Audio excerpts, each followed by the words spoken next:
Andrés Rendón, profesional en seguridad y salud en el trabajo, magíster en administración de empresa y bombero de la aeronáutica civil. El día de hoy viene con su ponencia Brigadas de Emergencia en contexto COVID-19.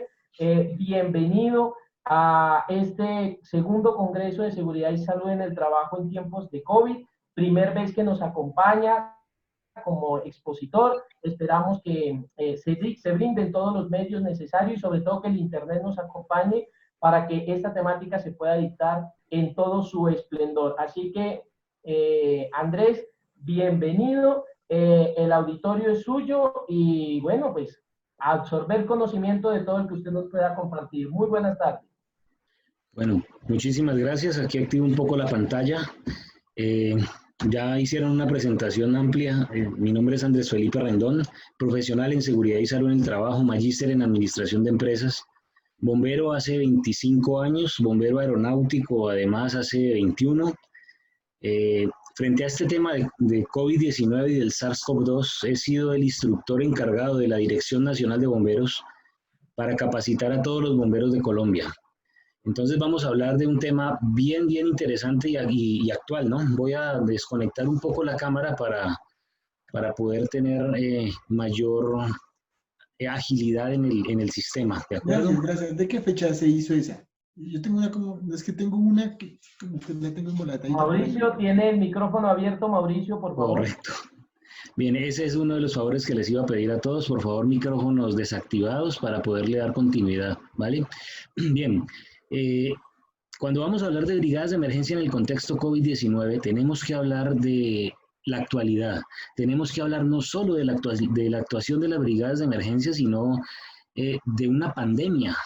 Es una pandemia que, como su nombre lo dice, está afectando a todo el mundo. Eso obviamente va a cambiar las formas de actuación de nuestras brigadas de emergencia, va a cambiar nuestros sistemas de gestión. Ya más adelante van a hablar de ello. Ahora todas las personas, hay un axioma que manejamos en la Dirección Nacional de Bomberos y es todos están contagiados hasta no demostrar lo contrario.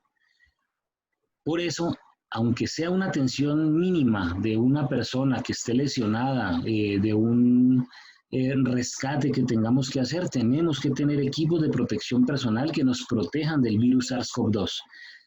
Para hacer esto tenemos que adentrarnos más a qué es el SARS-CoV-2, cómo actúa en el cuerpo, porque muchos de ustedes o son brigadistas de emergencias o están a cargo de la seguridad y salud del trabajo en sus propias empresas. Entonces vamos a hablar un poco de este virus y cómo nos va a afectar, ¿de acuerdo? En eso nos vamos a enfocar. Primero tenemos que definir qué es un agente biológico, ¿ok? Como su nombre lo indica, es un agente que es un microorganismo o toxina que va a causar una enfermedad en el ser humano, en las plantas o los animales. Ese es el contexto general. Podemos tener hongos, podemos tener virus, podemos tener bacterias, pero va a afectar a seres humanos, plantas o animales. En ese contexto estamos. Ahora, de estos agentes biológicos vamos a tener que entenderlo más. Hay unos que tienen capacidad replicativa, ¿ok? Hay unos que tienen capacidad replicativa, como lo estamos viendo acá, ¿okay? Y hay otros que no tienen capacidad replicativa. ¿Eso qué quiere decir? Hay unos que pueden multiplicarse y otros que no, ¿de acuerdo? Entonces, si no se pueden multiplicar, va a ser muy fácil controlarlos, ¿ok? Si se multiplican, como es el caso de lo que estamos viendo ahora con el SARS-CoV-2, ¿ok? Si se multiplica, como el caso de las bacterias, los virus, que es el que vamos a hablar ahora en adelante, y los hongos, es mucho más difícil controlarlo, porque aparte de eso tenemos el virus que va con un contagio de persona a persona. Y bueno, hoy, no sé si lo han visto, hoy ha sido el día más alto de contagios en Colombia. Lamentablemente tenemos 10.673 nuevos casos, hoy solamente. Tenemos en total 306.181 casos en Colombia, muchísimo más alto que el propio Ecuador, que es vecino nuestro, ¿verdad? Mucho más cerca de ustedes. Yo estoy en Cali, que tuvo un pico muy alto. Obviamente también tuvo como Colombia un subregistro, pero no tan disparado como está Colombia. No hemos sobrepasado las capacidades de atención hospitalaria, pero es preocupante. Y lamentablemente van 10.330 muertes y aún no llegamos al pico. Aún no llegamos al pico. Quiero que todos entendamos lo siguiente. No son números reales. Esto es un subregistro, pero multiplíquenlo por 10. O sea, gran cantidad de personas están contagiadas. De hecho, de mis compañeros de bomberos aeronáuticos, tenemos hospitalizado un bombero en Barranquilla. Tuvimos un caso también en Leticia y asimismo tenemos familiares, amigos, compañeros, empleados de mi empresa que sus familias completas están contagiadas y ellos, todos los que les estoy diciendo, menos el de Leticia ni el de Barranquilla, han reportado esos casos. ¿Qué quiere decir? Que debemos multiplicar estos números de 306.000 por lo menos por 10. O sea, muchas personas están contagiadas y son asintomáticas y no nos damos cuenta y nos pueden contagiar. Por eso es muy importante mantener las distancias y eso va a ser seguramente uno de los puntos de control de las brigadas de emergencia. Se monta dentro del sistema de gestión, pero serán seguramente los brigadistas, las personas encargadas de la brigada de emergencia, de la seguridad y salud en el trabajo, de las enfermerías, que estén a cargo de las medidas de control, de evitar aglomeraciones, de que se utilicen los equipos de protección personal, ¿de acuerdo? Entonces, eso a modo de comentario. Entonces, vamos a ver que los virus se replican y eso es bastante complejo. Ahora, ¿qué son los coronavirus? Ya sabemos que el virus es un microorganismo y es un microorganismo que se replica y pertenece a una familia que le llama los coronavirus. Los coronavirus son virus de ARN, de ácido ribonucleico de cadena positiva sencilla. ¿Qué quiere decir eso? Si ustedes han visto las dos, yo les llamo las dos culebritas que tienen el ADN, ¿ok? Este tiene una sola cadena sencilla y es el ARN. Ese es el material genético. ¿Por qué es importante que sepamos esto? Porque hay una estructura del virus, que vamos a verlo acá, ¿ok? Que tiene unas espículas, que son las proteínas S que están viendo en este momento aquí, ¿sí? Estas son las proteínas S, las que le dan su nombre de corona, pareciera una corona, que son las que se conectan con la proteína receptora angiotensina 2, la ACE2, dentro de la célula humana, ¿sí? Dentro de los epitelios, de las células epiteliales. ¿Qué más es importante ver en esta anatomía, ¿sí? Del virus? Para que lo entendamos bien, porque hay mucha desinformación, y como hay desinformación, seguramente hay una falta de atención, la atención que se merece esta pandemia. Aparte de la espícula, que es la conexión del virus con el ser humano, tenemos que el virus está cubierto por una doble capa lipídica. Aquí la vemos, una membrana lipídica. Lipídica es de grasa, ¿ok? Entonces ya sabemos que el virus está hecho de grasa. Y en química en el colegio nos enseñaron que el jabón lo que está haciendo es atacar la grasa, ¿sí? Cortar la grasa. Por eso es muy importante que también dentro de nuestras empresas tengamos un constante lavado de manos. Y la idea es que sean muchas veces al día, por lo menos cada 30 minutos, estarse lavando las manos y que por lo menos el lavado de manos dure 2 minutos para que pueda actuar el jabón sobre esta membrana lipídica, pueda diluirse y exponer la cadenita que yo les decía, sí, que es la culebrita, que es el genoma viral, ¿ok?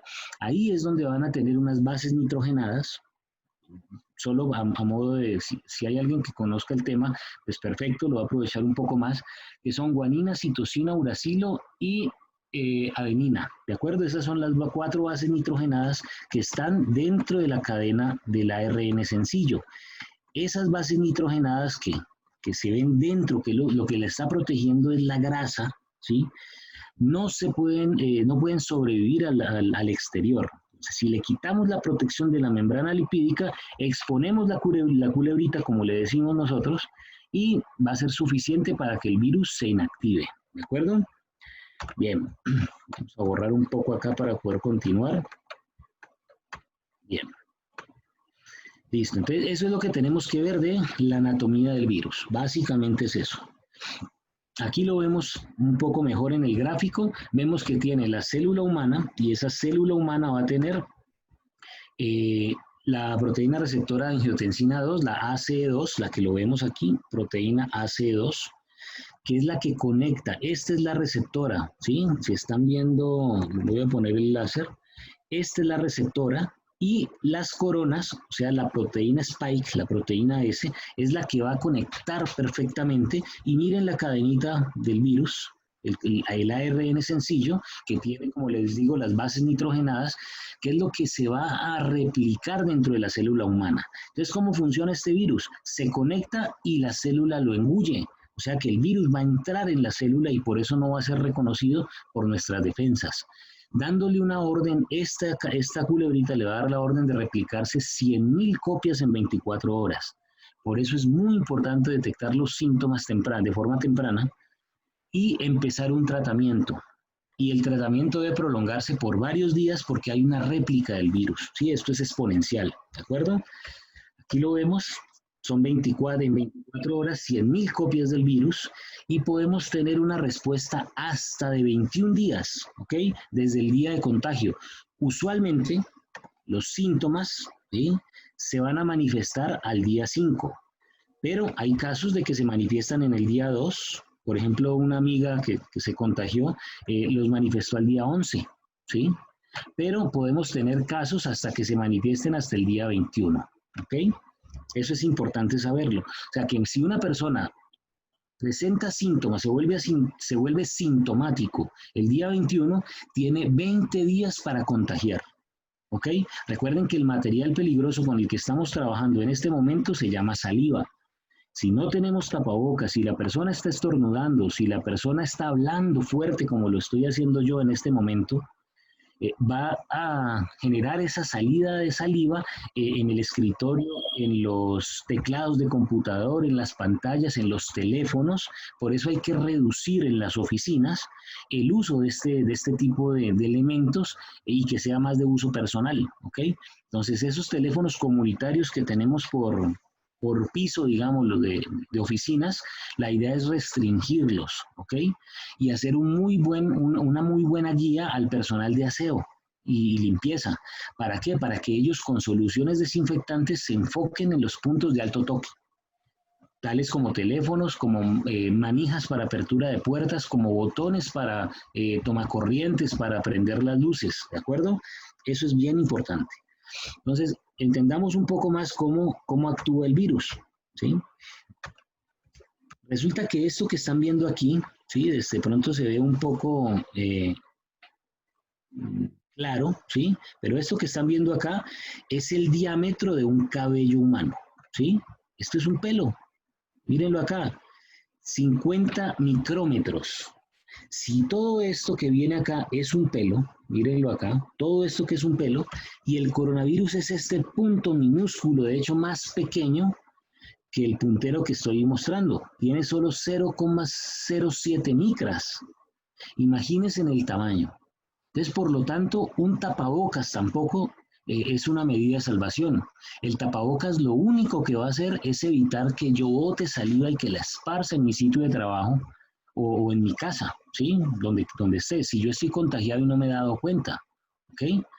Entonces, el propósito del tapabocas no es protegernos, es proteger a los demás. Entonces, ¿qué quiere decir eso? Que el distanciamiento físico de 2 metros, ¿ok? 1,5 metros, 2 metros, es total y absolutamente necesario combinarlo con esas medidas pasivas, que es ponernos tapabocas y mantener una distancia con las personas, aunque tengan el tapabocas. Evitar también en las oficinas la acumulación de aerosoles, por lo tanto debe haber una muy buena ventilación, ¿de acuerdo? Junto con los procesos de limpieza.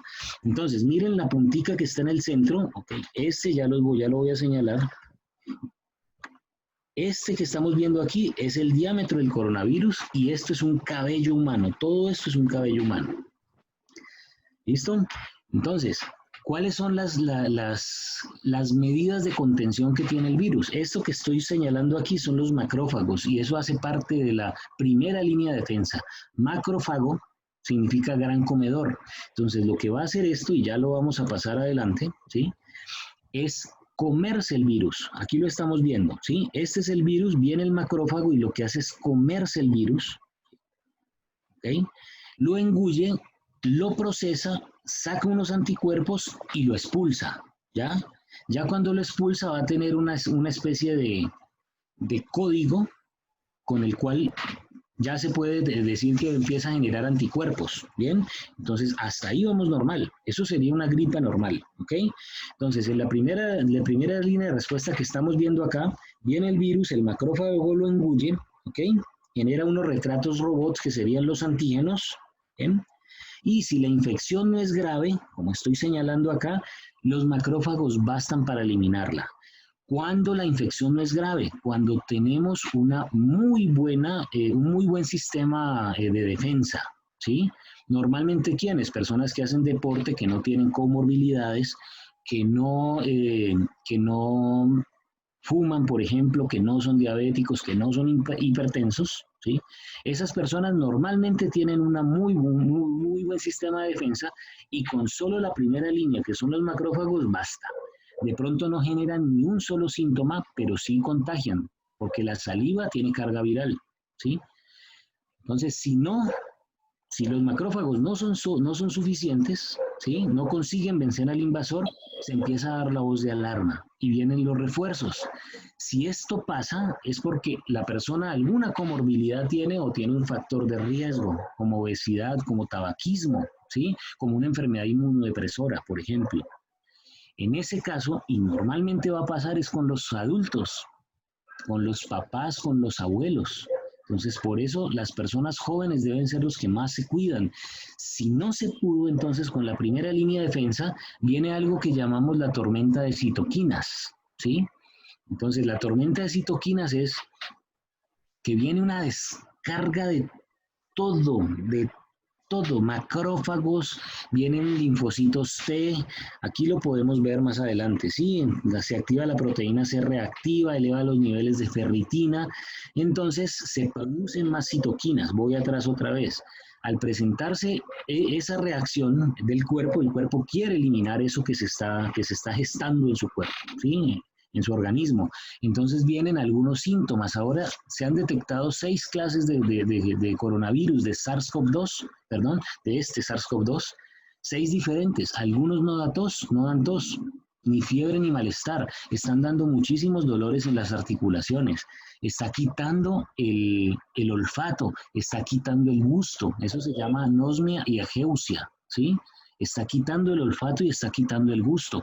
Está dando dolor en las articulaciones, carraspera en la garganta, está dando dolores de cabeza insoportables, a veces entonces da tos, ¿sí? Fiebre, malestar general con una sensación de cansancio.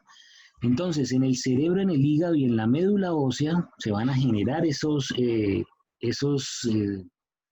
medidas de contención, ¿sí? Entonces, esas citoquinas, en este caso la interleuquina 6, ¿ok? No solo generan más inflamación, esto es lo más importante, señores. O sea, ya ahora entendemos mucho más el virus que cuando llegó de China, ¿sí? Produce un proceso hiperinflamatorio, ¿ok? Eso es lo que está pasando. Entonces, por eso están en los hospitales, están colocando unos antiinflamatorios esteroides, como la dexametasona, por ejemplo. ¿Para qué? Para evitar esta hiperinflamación. Es excelente hacerlo. Entonces hay medidas preventivas, ¿ok? En Nariño lo están haciendo. Sí, en Nariño están haciendo en un hospital, no recuerdo el municipio, están aplicando interferón. ¿Okay? Y el interferón, ¿qué hace? Subir las defensas. Es excelente, es muy bueno. Entonces, en el cerebro está el hipotálamo y en el cerebro es donde se da la señal para que dé la fiebre, ¿ok? Ese es como el activador, ¿ok? Esa es una alerta general.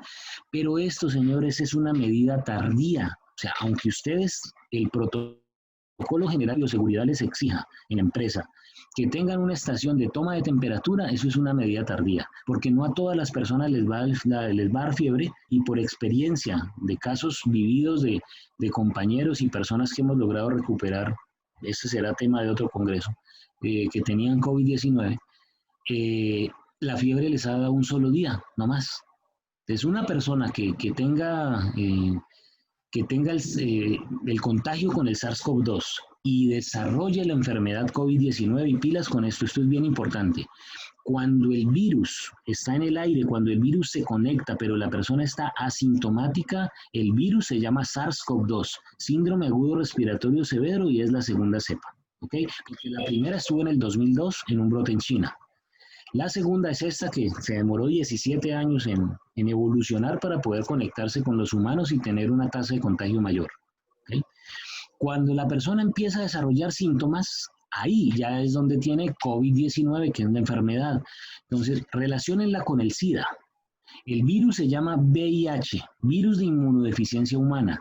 Cuando la persona desarrolla síntomas, se llama SARS-CoV-2, ¿ok? SARS-CoV-2. Perdón, cuando desarrolla síntomas se llama COVID-19. Es que vi que levantaron la mano. Tenemos un espacio, Mabel, al final de la presentación para hacer las preguntas, ¿vale? Es muy corto el tiempo.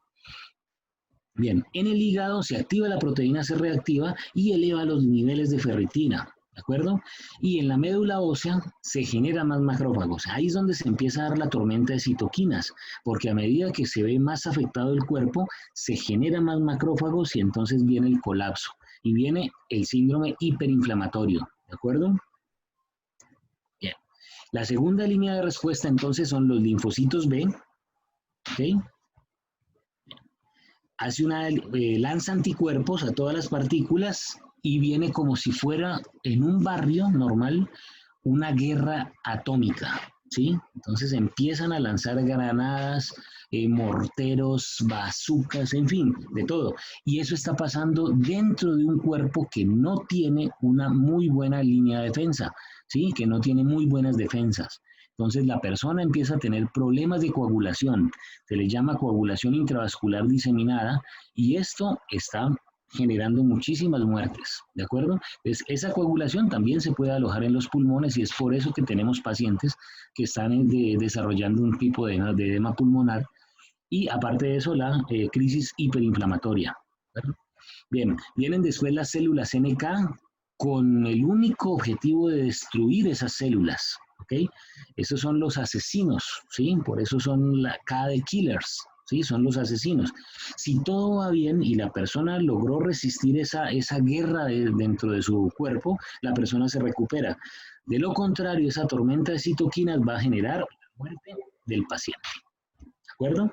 Así funciona el virus. Bien, entonces, para saber qué es esto, tenemos que ver qué es el R0. El R0 es la tasa de contagio. Decíamos acá, bueno, aquí tenemos varios ejemplos. El H1N1 decía que una persona puede contagiar 1.2 a 1.6 personas, el ébola 1.6 a 2 personas, el SARS, que es el papá de este virus que está ahora, ¿sí? O digamos que no el papá, el hermanito menor, porque este salió general, que estuvo en el 2002, de 2 a 4 personas, el MERS, que es el síndrome respiratorio del Medio Oriente, afectaba los 2.5 a 7.2 personas, menos mal no se logró pandemia, y el COVID-19, el SARS-CoV-2, 2 a 2.5 personas. Como caso, en el Valle del Cauca tenemos que una tasa de contagio del 1.1%, ¿de acuerdo?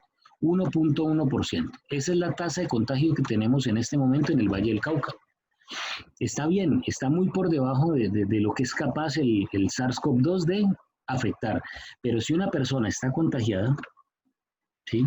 Puede contagiar a 2.5 personas, ¿sí? Ahí está. Y esas a su vez pueden llegar a contagiar lo mismo, y esas a su vez lo mismo, ¿sí ven? Entonces ahí es donde, eso es lo que está pasando. No va a haber más opción, ya en este momento detener el virus es imposible. Lo que vamos a tener que hacer es cuidarnos, tratar de no enfermarnos y llegar a la, ¿cómo se llama? Se me fue la palabra. Al rebaño, a la inmunidad de rebaño, ¿sí? A la inmunidad colectiva.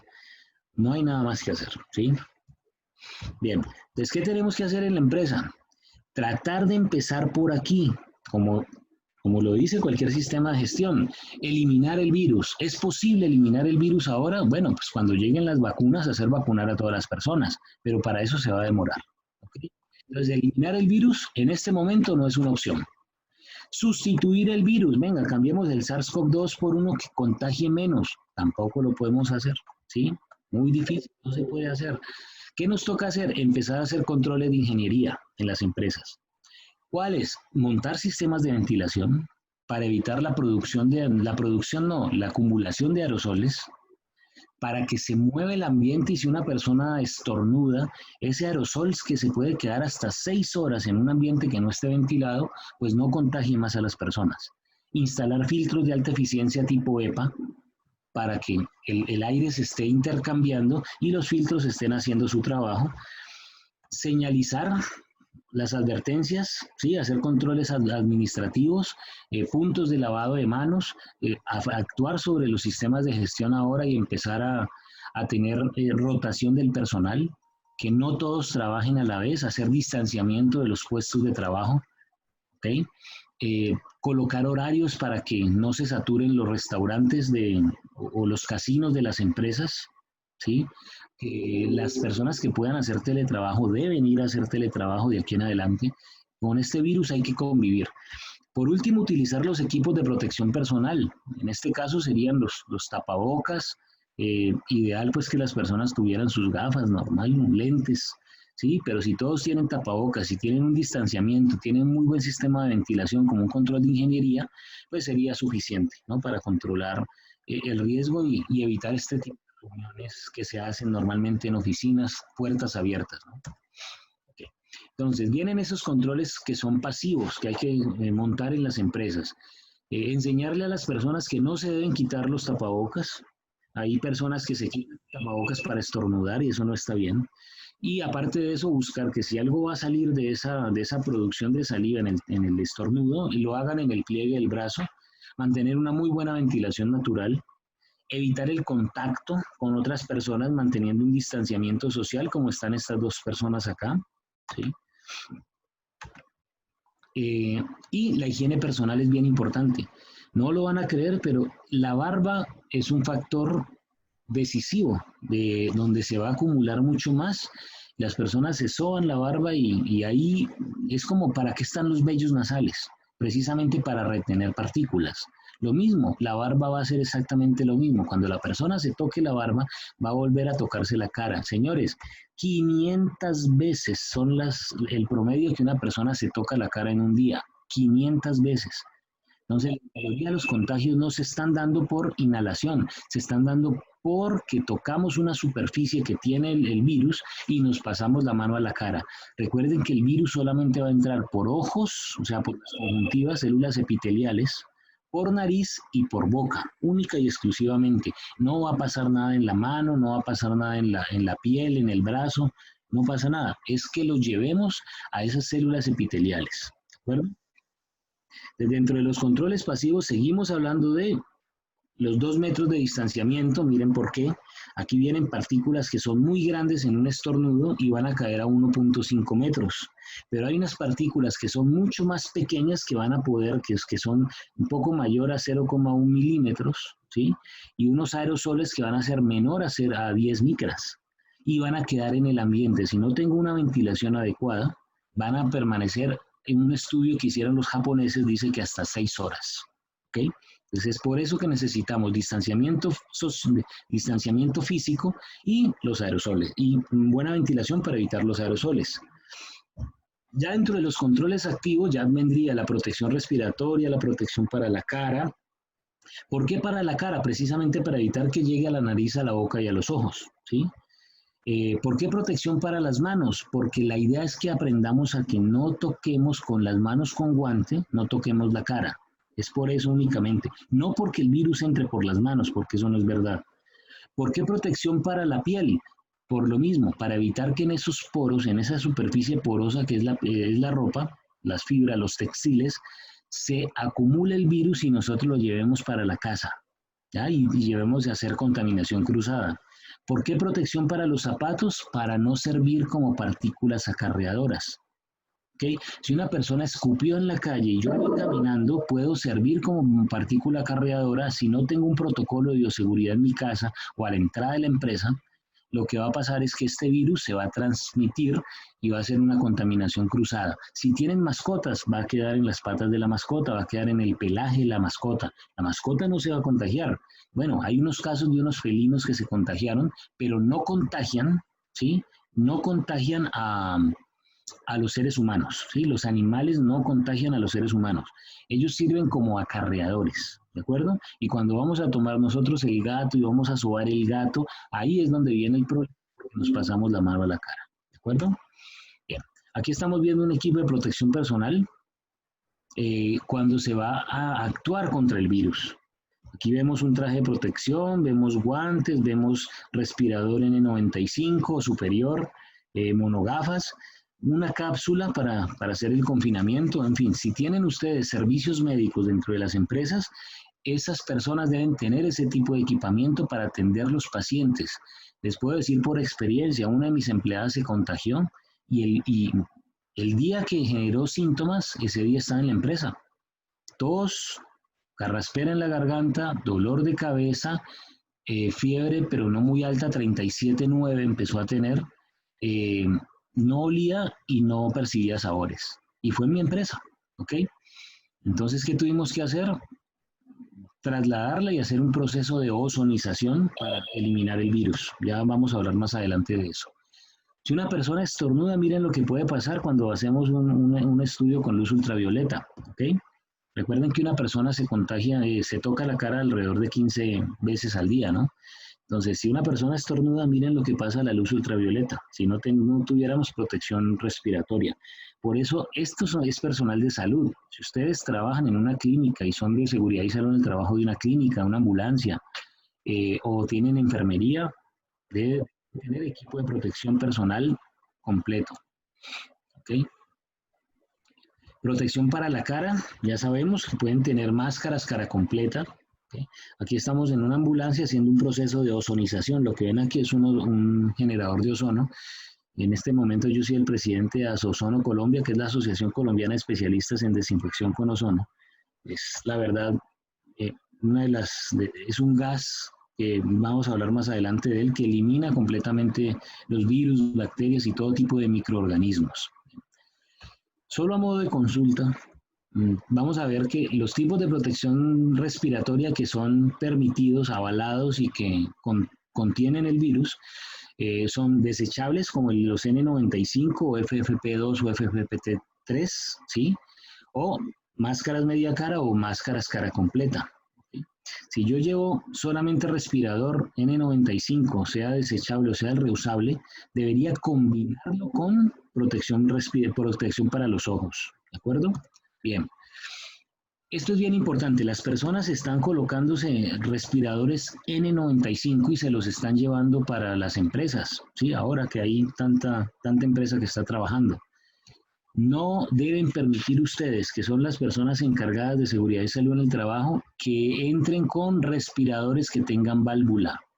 No se puede permitir. ¿Por qué? Porque si la persona está enferma, cuando exhale, cuando estornude, todo el virus y esos aerosoles van a salir por aquí y van a contagiar. O sea que esta persona va a estar protegida ella, pero no va a proteger a los demás.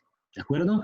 Los respiradores, si quieren utilizar respiradores, pueden utilizar tapabocas convencionales y hasta tapabocas de tela. Recuerden que la única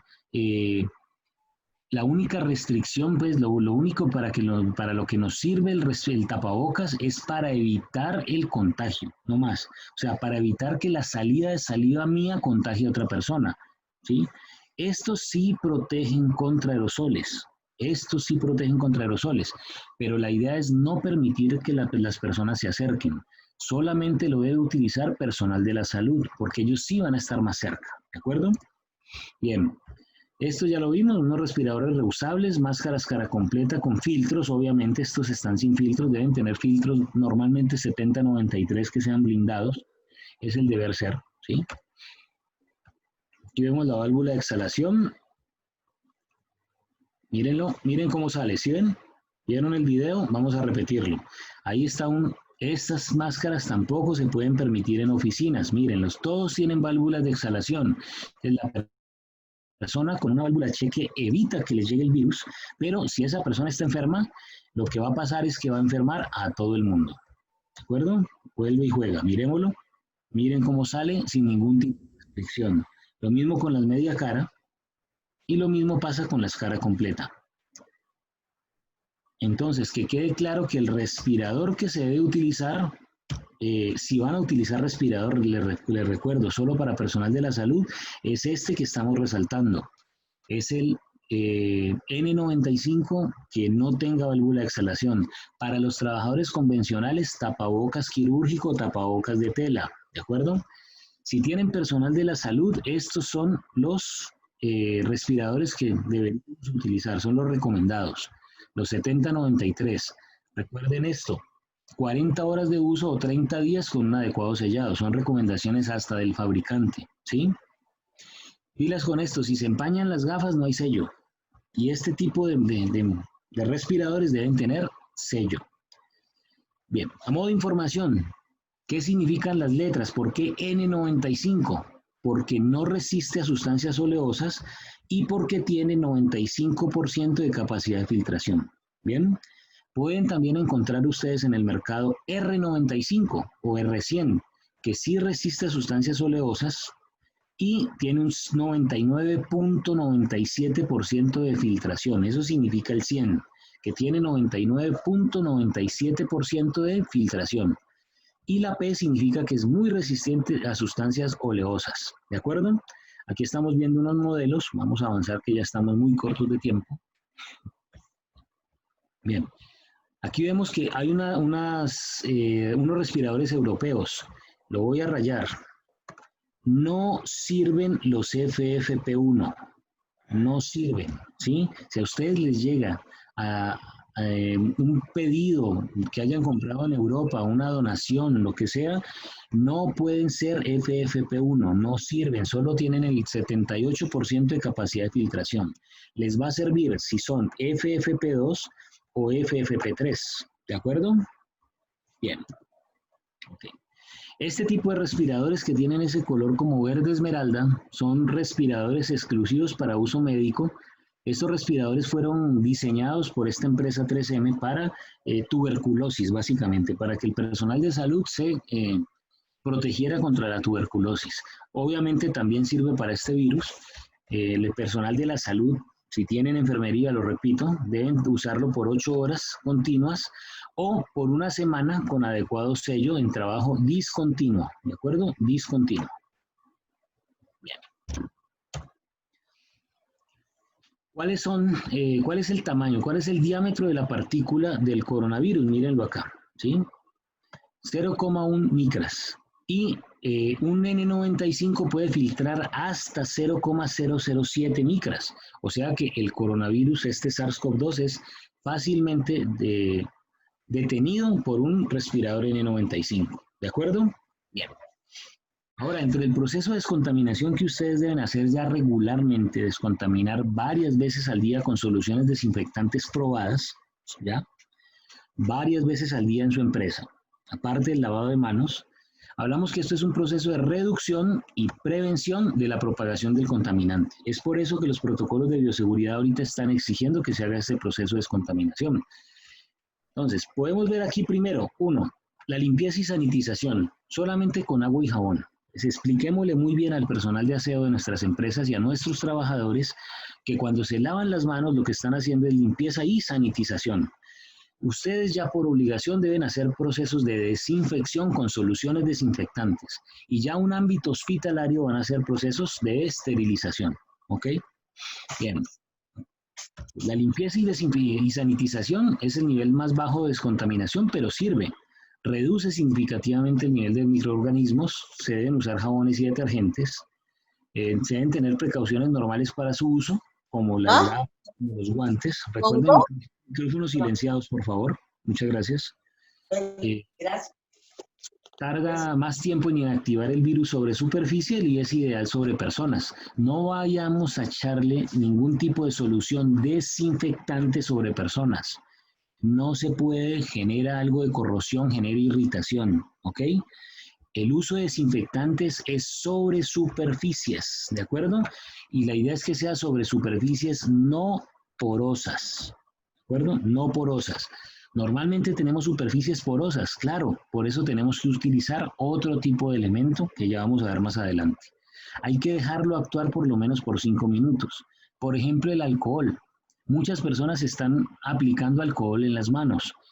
No está bien, pero no está mal, ¿sí? ¿Por qué? Porque también se utiliza para el cuerpo. Pero va a generar resequedad y una piel reseca va a permitir que una partícula de estas tan pequeña de 0,07 micras se quede en esa parte y sea más difícil de que el lavado de manos la elimine. Si la persona después se mete un dedo a la boca y ahí estaba la partícula, ahí es donde se ve la actuación de la resequedad que produjo el alcohol, ¿de acuerdo? Pero nada de hipoclorito sobre personas, nada de este tipo de soluciones cloradas sobre personas, no se puede, ¿ok? Y obviamente lo mejor es la esterilización, pero esto ya se usa en ambientes hospitalarios, ¿de acuerdo? Bien, no se usa en seres vivos. Hay dos tipos de descontaminación, una que es rutinaria y otra que es de emergencia, ¿de acuerdo? De emergencia. La rutinaria es la que vamos a hacer todos los días en nuestros sitios de trabajo. Limpieza 3 veces al día, por la mañana antes de entrar, al mediodía y por la tarde al salir, supongamos, ¿bien? Esa es rutinaria. Y de emergencia es cuando una persona, como el caso que les contaba de una de mis empleadas, que tuve que hacer descontaminación de emergencia después y mandar a ozonizar absolutamente todo, precisamente para que eliminar el virus, lo inactivara, ¿bien? Entonces, ¿cuáles son las prioridades en esa descontaminación? Primero, descontaminar las áreas, ¿ok? Que es lo que yo mandé a hacer en mi empresa. Si vamos a tener un equipo de protección personal porque ahí seguramente hubo una persona que tuvo el virus. Entonces, remoción segura de los equipos de protección individual, gestionar adecuadamente los residuos en una ruta hospitalaria, ¿ok? Un baño del respondedor, recuerden que ahí se va a hacer limpieza y sanitización, se descontaminan los equipos y se descontaminan los vehículos si fueron utilizados. Pero lo primero es descontaminar las áreas. ¿Por qué? Porque se pueden contagiar más personas. Bien, listo. Siempre, si tienen ustedes área hospitalaria, deben dividir un área de alto riesgo con una zona de bajo riesgo. ¿Sí? Eso es importante. Si tienen una persona que esté contagiada con el virus, que esté generando la enfermedad COVID-19, quienes lo vayan a atender en este caso, se podría decir que la primera respuesta la va a hacer la brigada de emergencias. Deben tener un equipo de protección personal muy similar a este, ¿sí? Mientras llega la ambulancia para atenderlo, si llega, porque ahora están saturados los servicios de emergencia, ¿de acuerdo? Entonces, siempre la única área que van a determinar ustedes es una línea donde se van a quitar la ropa sucia, la ropa contagiada y la van a echar en un recipiente como este y después donde se van a sentar a hacer todo el proceso de limpieza, en este caso sería gel antibacterial, ahí lo estamos viendo, para poder pasar a la zona contaminada, todos los elementos como zapatos, como botines, ¿sí? Estarían contaminados. Bien. Rápidamente, si pueden tomarle una foto, tómele un pantallazo a esta tabla. En rojo estamos viendo todo lo que son soluciones sanitizantes de limpieza. Y si ustedes ven, lo único que va a hacer el agua es arrastre físico y su acción contra el virus va a ser nula. Bien, déjenme corro va a ser nula. El agua con jabón va a disolver la grasa, o sea que disuelve la capa lipídica que hay y va a tener una acción, una efectividad baja. Es lo mismo que el agua con detergente. En amarillo van a ver ya soluciones desinfectantes, ¿ok? Miren que los amonios cuaternarios que la gente nos está vendiendo como que, wow, la quinta generación, eso es la panacea. La última Coca-Cola en el desierto, tampoco, ¿sí? O sea, son los niveles más bajos de los desinfectantes. Lo que pasa es que son los que menos hacen daño, ¿sí? Eso sí es muy importante. Yo no podría poner en un hospital, por ejemplo, hipoclorito de sodio al 0.5%. ¿Por qué? Porque es muy corrosivo y puedo dañar algunos de los implementos médicos, ¿sí? Es por eso que el amonio cuaternario, a pesar de que tenga una efectividad media, pues es una base débil Y ojo con esas termonebulizaciones, que eso no existe, ¿sí? Importante eso. La termonebulización, eso no es verdad. La termonebulización es un método que se utiliza para fumigación de plagas. Lo que pasa es que ahora en el medio del negocio lo que han hecho es coger amonios cuaternarios, meterlos en una máquina de termonebulización y empiecen a que vean la película. A nosotros nos gusta ver películas, ¿sí? A los seres humanos. Y nos gusta ver ese humo que se está dando y ya, ¿sí? Pero no hay casos donde se pueda decir que es efectivo. Ahora, químicamente, al calentar una solución y pasarla para que sea hasta termonebulizada, hay un micrófono abierto, por favor, para que lo cierren. Gracias. Lo que va a generar es un cambio en la estructura molecular de ese material, ¿sí? Y el amonio cuaternario es bastante débil. Después viene el alcohol 70%, disuelve la grasa, la estructura del virus ya es media también. El hipoclorito de sodio ya empieza a ser media alta, pero ojo que esto es corrosivo, ¿sí? Que va a corroer algunos materiales que son metálicos. El peróxido de hidrógeno al 6% es lo mejor de los desinfectantes, pero miren que es un oxidante enérgico, entonces también va a oxidar, ¿ok? Destruye la proteína del virus y el material genético, pero ya su eficacia es alta. Y aquí para arriba empiezan los que la CDC, el Centro de Control de Enfermedades de Estados Unidos, determina como esterilizantes. Entonces miren el dióxido del cloro, que es tan polémico actualmente, ¿no? Es un oxidante enérgico, destruye las proteínas de los virus y el material genético y es alta. Bien. La radiación ultravioleta es un oxidante muy enérgico, destruye la proteína del virus, también es muy alta, pero esto tiene unas limitaciones bastante grandes y es que como es luz solamente va a llegar hasta donde llegue la luz, no más. Y aparte de eso va a generar un daño importante en las personas, puede llegar a generar hasta cáncer, ¿sí? Y el ozono, está en el pico de la tabla, es un oxidante muy enérgico, destruye la proteína del virus y el material genético y también es muy alta como la luz ultravioleta, pero como es un gas, llegas absolutamente a todos los rincones que tenga la habitación cerrada o el salón, en fin. O sea que ozonizar es una muy buena opción. Ya vamos a terminar. Yo sé que creo que pasado un poco de tiempo. Bueno, creo que vamos bien.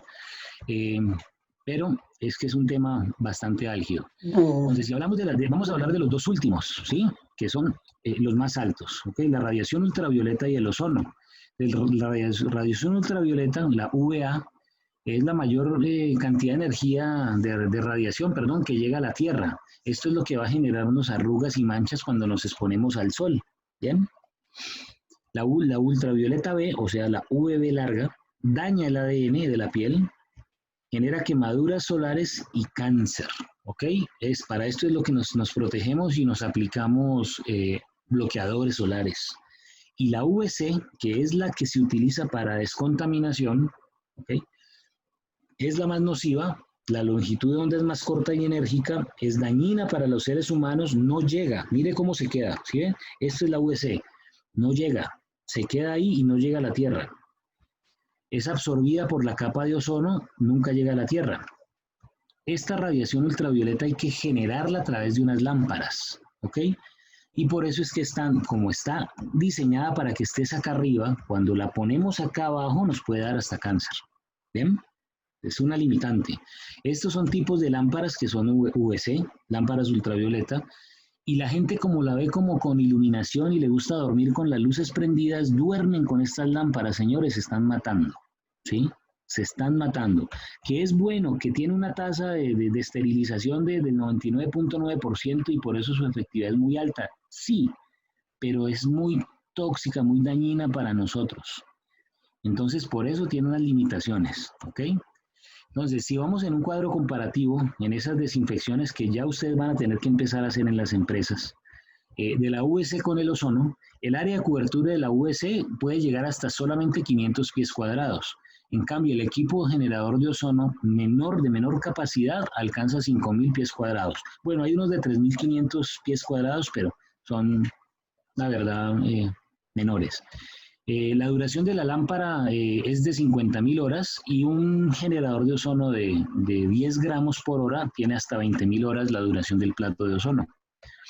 Una de las ventajas es que la UVC no genera olor residual, esto es una ventaja para la UVC, pero ventaja y desventaja. Al no generar olor residual, las personas se confían y van a estar muriendo lentamente sin olor. En cambio, el ozono sí va a dejar un olor residual y eso me va a servir también de activador para decir, hey, espérese, esto todavía tiene ozono y no voy a entrar. ¿Okay? Las dos no se pueden entrar con seres vivos, ¿sí? Mientras esté el proceso de ozonización. Las dos son dañinas para la salud, las dos, ¿sí? El alcance de la UVC, de la luz ultravioleta, es solo hasta donde llegue la luz. En cambio, como el ozono es un gas, alcanza todos los espacios, ¿de acuerdo? Entonces, en nuestro concepto gana el ozono y por eso es que existe ahora Ozono Colombia. ¿Okay? Es cómo se descontamina con ozono para COVID-19. Esto es muy utilizado en Estados Unidos y en España. Busquen ambulancias, los cuerpos de bomberos de Fort Lauderdale en Estados Unidos, en New Jersey, busquen en España, ¿sí? Los protocolos de Toledo, por ejemplo, España, de Madrid, es ozonizar todos los camiones de bomberos y las ambulancias después de cada salida, ¿sí? Y las instalaciones. Bien, rápidamente, ¿qué es el ozono? Es un gas oxidante, es inestable, por eso se produce en el mismo sitio donde es aplicado. Su costo se dice que es relativamente alto, pero porque hay que comprar el generador de ozono, pero después de eso dura 20.000 horas, ¿sí? Es un desinfectante más agresivo que el cloro, ¿ok? Y exige un control más cuidadoso. El ozono, como el cloro, desaparece cuando entra en contacto con materiales orgánicos. Entonces, cuando una de estos átomos de oxígeno entra en contacto con un material orgánico, pues queda solamente O2 y se degrada en oxígeno. Entonces no va a dejar residuos y eso es muy bueno para las instalaciones, para las empresas, para instalaciones donde tengan equipos eléctricos, por ejemplo. ¿Sí? Esto que vemos aquí en el centro es un generador de ozono, es más pequeño que una máquina de humo y lo que va a hacer es generar, mediante una descarga eléctrica, va a generar el ozono, va a dividir la molécula diatómica de oxígeno en un átomo y un átomo de oxígeno que se va a pegar a través del plato de ozono a el oxígeno que está ahí. Mata cualquier microorganismo y al matarlo, el único producto resultante va a ser oxígeno, o sea que no va a ser tóxico después. Es tóxico durante el momento, ¿de acuerdo? La OMS, y aquí está el link, dice que es el desinfectante más eficiente para todo tipo de microorganismos, ¿de acuerdo? Bien. Aquí estamos viendo uno de nuestros técnicos haciendo la ozonización con un equipo de 10 gramos de un vehículo normal. ¿Sí? 10 minutos y todos los virus están desactivados. ¿Dónde se puede aplicar el ozono? En toda parte. Piscinas, hoteles, tratamiento de agua, para desinfección, en spas, en hospitales, restaurantes, cámaras frigoríficas, aparte que va a eliminar los olores. Es bien importante este tema para ahora la reactivación económica en empresas. Obviamente, miren la máquina aquí, la máquina de ozono acá, ¿sí? Obviamente es súper utilizado en ambulancias, en cuerpos de bomberos para hacer estaciones de desinfección de todos los equipos, inclusive los trajes de bomberos. ¿Okay? ¿Qué nos dicen la literatura? ¿Sí? Todo esto son virus lipídicos, igual que el SARS-CoV-2. Tienen una capa lipídica que recubre el material genético. Entonces, mire, por ejemplo, con el poliovirus, una de las pruebas colocaron ozono a 1 parte por millón, 1.5 partes por millones por 8 segundos e inactivó el virus hasta dejarlo al 0.5%, ¿sí? O sea, solo con 8 segundos. O en otra prueba colocaron solamente 0.21 partes por millón, o sea, menos de un aporte por millón durante 120 segundos, 2 minutos, y dejó solamente 0.1% de supervivencia del virus. ¿Okay? Entonces, miren que es supremamente eficiente con los virus lipídicos, ¿no? Bien. Ya, últimas diapositivas, 2 diapositivas y acabamos. Hay desinfectantes de alto nivel, de nivel intermedio y de nivel bajo. ¿Ok? Miren que siempre en el nivel bajo, y esta tabla no es nuestra, esta tabla es de un manual de desinfección de una universidad en Colombia. son los amonios cuaternarios, ¿sí? Es el de bajo nivel. De nivel intermedio de los que conocemos nosotros, mire el alcohol, ¿sí? El isodine, ¿ok? La clorexidina, que eso lo utilizan mucho en hospitales. Aquí hay una combinación entre alcohol isopropílico y compuestos de amonio cuaternario, ahí le dan un poco más de potencia, y el hipoclorito de sodio, ¿ok? Miren el dióxido de cloro, el CO2. En medio de la boda, la novia pidió retirar a su anciana suegra. No creerás lo que hizo el novio. Silenciemos el micrófono, por favor. Gracias. El dióxido de cloro, el ácido cloroso, el peróxido de hidrógeno es excelente, el ácido paracético y el peróxido de hidrógeno como tal al 6%. ¿De acuerdo? Estas son las soluciones de más alto nivel. ¿Bien? ¿Esto qué significa? BL, virus lipídico, y este es un virus hidrofílico. ¿Cuál nos interesa? Este no. ¿Por qué? Porque estamos trabajando contra el SARS-CoV-2, que es un virus lipídico. Entonces, vamos a ver, los alcoholes, más o menos, ¿sí? Más o menos. Ok. Los hipocloritos, todos los halógenos a 100 partes por millón, sí, nos sirven. ¿Ok? Es para que sepan con qué deben empezar ustedes a montar sus estaciones de descontaminación. Compuestos fenólicos, amonios cuaternarios también, pero miren que su efectividad es baja, sigo diciéndolo y soy enfático en eso. ¿Qué es lo más importante? Todo lo que son halógenos. ¿Y qué son los halógenos? Los que oxidan, señores. O sea, los que tienen oxígeno. Por eso el O3, que es el ozono, es tan eficiente, y lo mismo el dióxido de cloro. Somos unos defensores del ozono y del dióxido de cloro, eso por todos los estudios que hemos podido hacer con nuestros sensores de ozono, ¿de acuerdo? Bueno, ahí dejo mis datos, este es el fin de la presentación, ¿ok? Ahí están mis números de contacto, mi correo electrónico, y bueno, le dejo la palabra a los administradores desde este congreso y muchas gracias por la invitación. Listo, listo, muchas gracias, mi bombero. Bueno, tenemos aquí unas preguntas por interno en WhatsApp y nos dicen lo siguiente.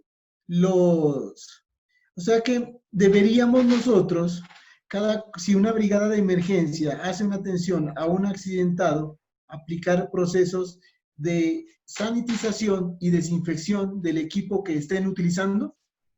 Claro que sí. Muy buena pregunta, claro. Primero, la remoción adecuada del equipo de protección personal, ¿sí? Segundo, viene la desinfección de los equipos, pero tienen que tener en cuenta que hay dos tipos de equipos, ¿ok? Los que son desechables y los que son reusables. Lo que sea desechable se bota, como lo vieron en la imagen donde estaba el tacho, el contenedor amarillo, ¿ok? Y eso se le hace una adecuada disposición de los residuos, ¿bien? Y los que son reusables se debe hacer una desinfección, lo que recomienda el Centro de Control de Enfermedades de los Estados Unidos, el CDC de Estados Unidos, es que sea con una solución de hipoclorito al 0.5%. Viene lavado primero de, por ejemplo, una máscara, ¿ok? Las gafas. Un lavado con agua y jabón, ¿sí? Igual y da el agua tibia. Se sumerge durante 1 minuto en hipoclorito de sodio al 0.5% y después en otro contenedor se enjuaga. Ese es el proceso que se debe hacer. Las personas que participaron después van para la ducha, lavado con agua y jabón, énfasis en las manos, énfasis en la cara, ¿de acuerdo? Y se cambia de ropa, ¿de acuerdo? Gracias, ingeniero. O sea que una organización debería contemplar el poder brindar ese espacio físico en donde se va a realizar la ducha, ¿verdad? Que nuestros sistemas de gestión en ningún momento lo han contemplado. Un gran desafío. Bien. Claro que sí. Pregunta, ¿es recomendable el uso de ventiladores en áreas de trabajo? Es necesario, eso es parte de los controles de ingeniería que tenemos que hacer ahora, ¿sí? Ojo, estamos diciendo que los aires acondicionados, por ejemplo, hay un estudio de Inglaterra que era un área donde pernoctaba la gente, no recuerdo muy bien cuál es el ejemplo. La primera persona estaba contagiada y no sabía, y dormía con 3 personas más, eran 4 en la fila. Los otros 3, por el aire acondicionado, se contagiaron, ¿ya? Entonces, hay que tener aires acondicionados que tengan filtros de alta eficiencia y mantener una buena ventilación. Entonces, si yo puedo colocar un ventilador para que me arrastre todos los aerosoles, pues es perfecto. Ese es el deber ser. Listo, ok. ¿Por qué se está hablando que el N95 genera asfixia en las personas y están generando prohibición de venta Los N95 no es que sea, o sea, se está prohibiendo la venta para que, o sea, se le dijo a los importadores que solamente le podían vender a instituciones de salud, ¿sí? Pero de ahí a que genere asfixia depende de la persona si no está acostumbrada a utilizar tapabocas, ¿ok? Habrá unos casos puntuales donde la persona tenga alguna comorbilidad pulmonar y se le dificulte la respiración, pero los que estamos acostumbrados a utilizarlo durante 10, 18 horas al día por emergencias, no, eso depende de cada persona. Hola, buenas tardes. ¿Puedo hacer una pregunta? Sí, claro, cómo no. Sí, Jesús. Sí, Jesús. Bien pueda. Tengo 3 inquietudes para hacerlas de una vez. Primero que todo, pues que apaguen el micrófono, que hay uno abierto. Que Ya hay... la silencié. Ya fue iniciada. La primera, se hablaba de protección para la piel entonces mi duda es ¿qué elemento o qué sustancia se puede utilizar? Para la piel de la cara, supongo, cuando hay una mascarilla que le hablaba de protección también, ¿no? Cuando se usa la mascarilla para la mascarilla facial y todo eso. Segunda duda, para desinfectar con UV, ¿qué elementos de protección personal se deben utilizar? Y la tercera sería que cuando se desinfecta con ozono, ¿los recintos deben estar completamente cerrados o no? Muy bien. Excelentes preguntas, ¿no? Primero, para la protección para la piel de la cara vamos a utilizar lo que llaman face shield, que es el visor, ¿ok? El protector facial, estas que vienen como en plástico PET, es excelente. O con unas monogafas es más que suficiente. Si tenemos respirador que cubra boca y nariz, suficiente para boca y nariz. Y los ojos los protegemos con unas monogafas. ¿Bien? No, sí, sino que mi duda es que, o sea, no sé si usted hablaba algo como para la piel, pensé que se refería a alguna crema o algún tipo de protector, ¿no? No, nada más, solamente eso. 2, para desinfectar con UV, ¿sigo? Sí. Son tres preguntas, bien. Para desinfectar con UV, no hay equipo de protección personal. Lo único que yo tengo que hacer es, si yo tengo mi lámpara, ¿ok? Una lámpara UV, que no me toque a mí, o sea, no girarla y que no me toque, ¿sí? La luz no me toque. Entonces yo la tengo que poner y desinfectar, por ejemplo, el computador, pero que no me toque a mí. Es eso. Aunque me ponga un traje, va a traspasar, o sea, no va a servir, ¿sí? Y para el ozono sí, debe estar en ambientes cerrados para que aumente las partes por millón. Sí tiene que estar recintos cerrados. Se debe ozonizar dependiendo de la tabla y del área, se hacen unos cálculos y después permitir ventilación por lo menos por 1 hora para que haya bajado la concentración. Listo, muchas gracias. Gracias. Tenemos una pregunta referente a formación de brigadas de emergencia y nos dice ¿qué deberíamos contemplar para las formaciones con respecto a este COVID-19 en nuestras organizaciones para las brigadas de emergencia? Muy bien. Ya dentro de nuestro plan Vivir con Pandemia tenemos que incluir un módulo de bioseguridad, ¿sí? Y hay una norma en FPA que no recuerdo el nombre en este momento, ¿sí? Que habla del oficial de protección, oficial de bioseguridad, no recuerdo el nombre, ¿sí? Ya está la norma, ya hay cursos montados de esto. Entonces la idea es que este tipo de personas, aparte de contraincendios básicos, de evacuación, ¿sí? De los temas de primeros auxilios, vamos a tener que incluir todo lo que tenga que ver con bioseguridad y qué mejor que pegarnos a una norma en FPA que ya tiene un curso de oficial de bioseguridad. Ok. Me gustaría que me permita, por favor, hacer una pregunta. Sí, así, tranquilo. Me dicen, para la brigada de emergencia de una empresa de construcción, ¿qué elementos fundamentales se deberían incluir tanto dentro del botiquín como dentro de la protección de los brigadistas cuando se habla del contexto COVID? Muy buena pregunta. No es mucho lo que podemos hacer nosotros, ¿sí? La verdad no es mucho. Si estamos en una empresa de construcción firme, grande, ¿sí? Robusta, el deber ser es que el personal de enfermería que tendrían ustedes debería tener por lo menos un pulsoxímetro, ¿sí? Un oxímetro de pulso, porque las personas van a seguramente tener una dificultad respiratoria, y esto sería muy bueno que la persona que esté entrenada tenga pues, el entrenamiento con oxigenoterapia, ¿sí? Y el uso de este equipo. Tenga todo el equipo de protección personal. Entonces, dentro de los botiquines ya deben haber, obviamente, guantes, como deben estar, monogafas, deben haber por lo menos unos trajes Tyvek, unos trajes para evitar el contacto, un pulso oxímetro y oxígeno. Deberíamos tener ya ahí, esto ya no nos va a exigir, porque las ambulancias están demorando mucho, uno, porque están saturadas, y dos, porque debe haber un procedimiento de materiales peligrosos. Entonces, los materiales peligrosos no es como un incendio que la gente llega corriendo con un extintor a hacer el control.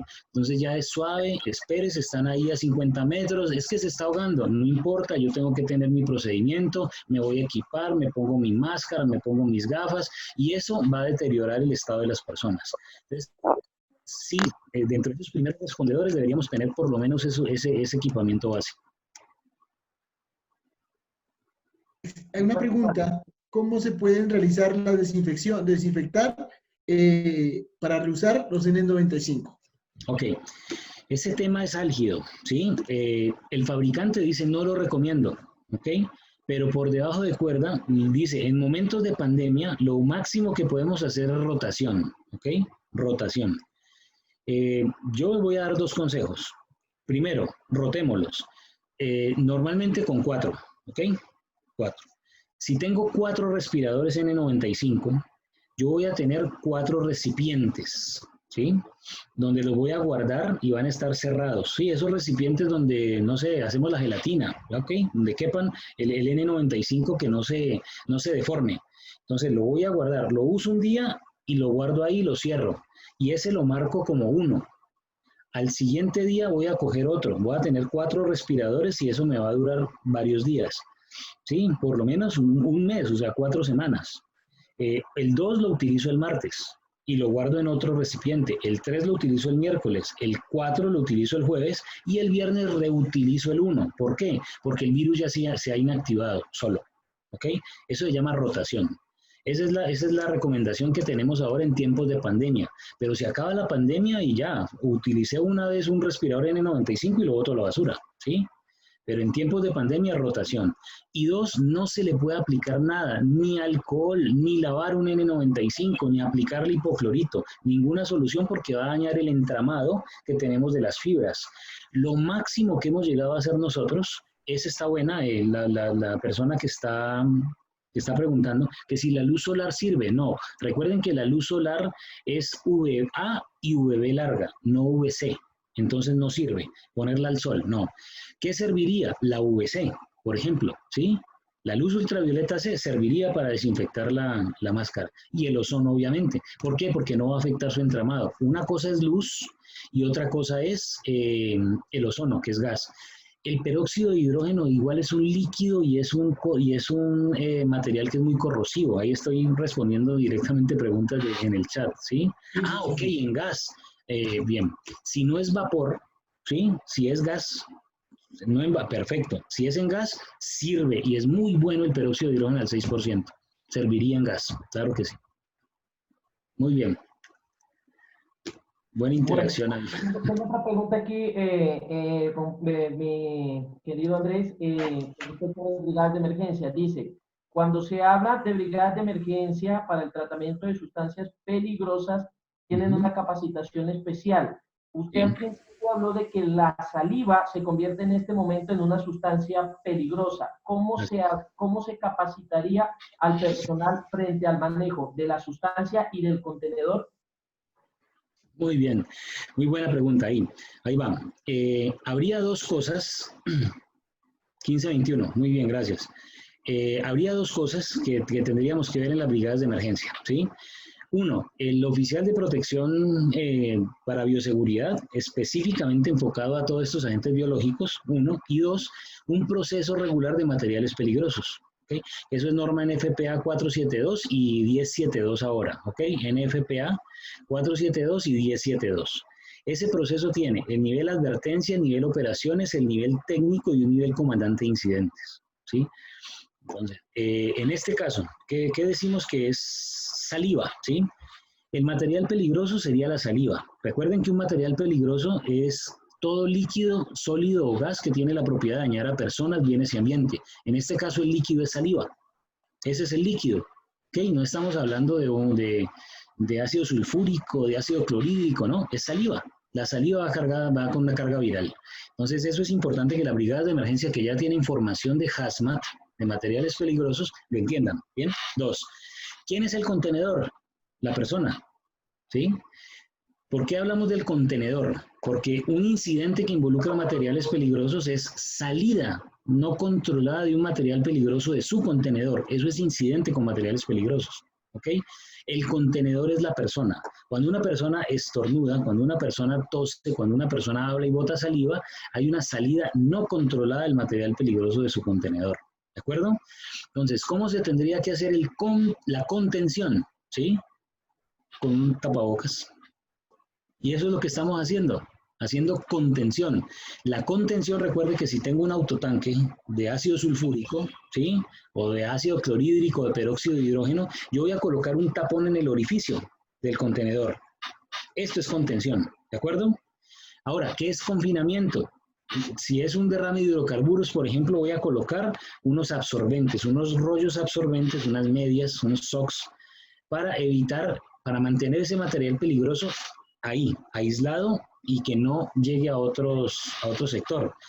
Contención en el contenedor y alrededor para mantenerlo en un área es confinamiento. ¿Cómo hacemos el confinamiento en este caso? Con las cápsulas, ¿sí? O con las que tenemos solamente, ya hay unas que se están desarrollando para los pacientes para evitar la salida de aerosoles. Pero si yo traslado en una cápsula a un paciente, por ejemplo, eso es confinamiento, ¿sí? El tapabocas de tela, qué pena respondo, hay una pregunta de Catalina Leal. El tapabocas de tela no es eficiente para otras personas, o sea, perdón, para mí no es eficiente.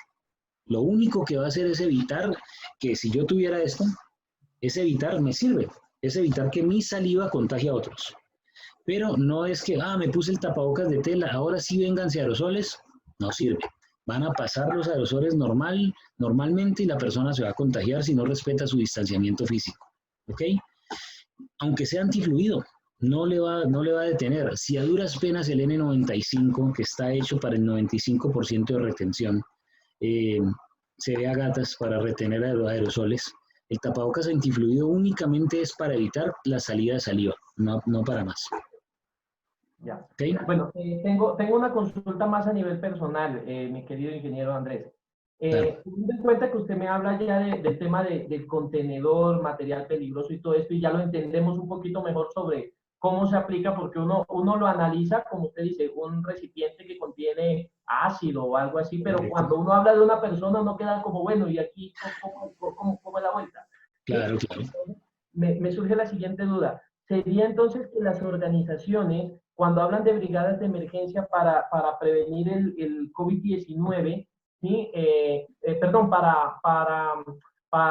¿cómo llamarlo? Para atacar una situación de alguien que está contagiado por COVID-19 y está dentro de la empresa, que presentó un síntoma, por ejemplo, hablemos de fiebre, una fiebre, simplemente se detectó a alguien que tiene una fiebre. ¿Por qué? Porque al momento de ingreso no se le hizo de pronto la toma de temperaturas, no presentó ningún otro signo, no presentó ningún otro síntoma, no estornuda, no tose, no tiene cansancio, pero no se le pudo tomar la temperatura, que es muy frecuente, y de pronto ese encargado de la brigada de emergencia, que por ahí tipo 10 de la mañana se dio una vuelta por la planta, por la obra, ahí midiendo temperatura de manera aleatoria, identificó que una persona tiene una temperatura por encima de los 38 grados, ¿sí?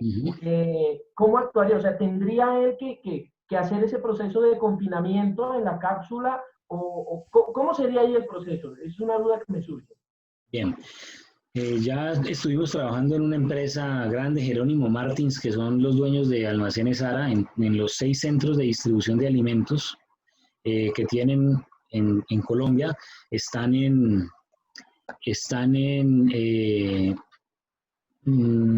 CDT Córdoba, en Galapa Atlántico, en fin, ¿sí? Ellos tienen un muy buen proceso. ¿Qué tienen? Tienen un formulario, ¿ok? En Forms, donde le van a llenar todos los datos, inclusive la toma de temperatura, y tienen un área de desinfección al principio. Pero eso no limita a que pueda pasar lo que tú acabas de decir, ¿de acuerdo? Eso pasa.